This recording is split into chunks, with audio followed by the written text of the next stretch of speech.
सोने के नदिया में दहिया जमौनी श्री कृष्ण हरि।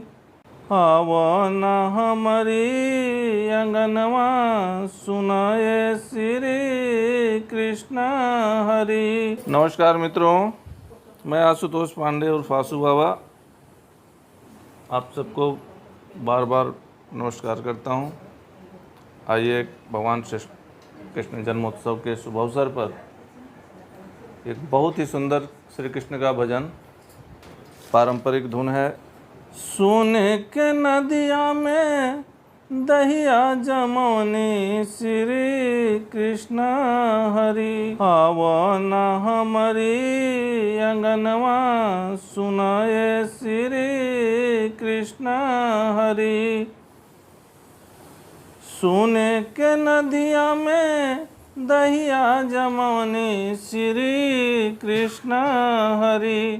आवन हमारी अंगनवा सुनाए श्री कृष्ण हरि। सोने के थाल में माखन मिश्रिया श्री कृष्ण हरि। उले के जो ही तोहर रहिया सुनाओ श्री कृष्ण हरि। थोड़ा सा इसको धुन में। अरे सोने के नदिया में दहिया जमौनी श्री कृष्ण हरि। सोने के नदिया में दहिया जमौनी श्री कृष्ण हरि।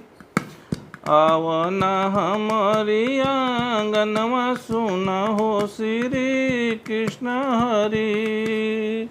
आवन हमारी आंगनवा सुना हो श्री कृष्ण हरि।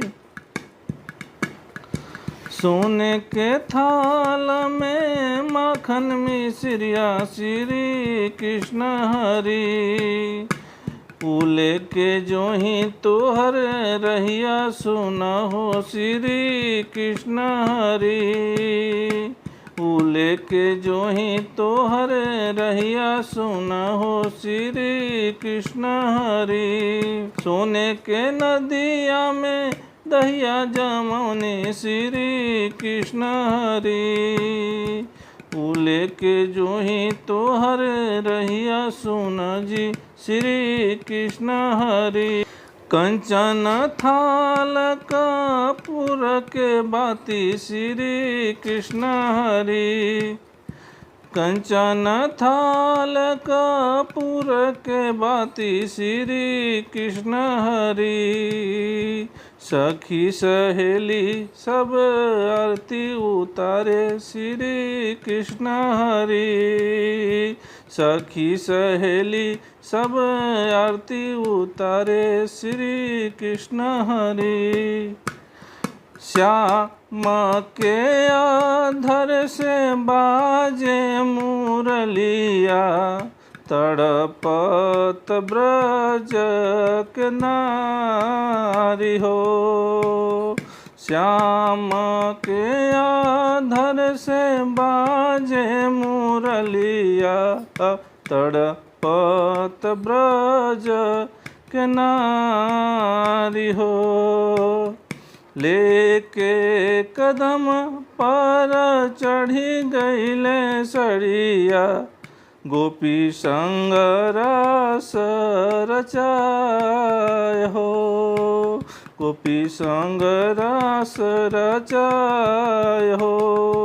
गोपी संग रास रचाय हो।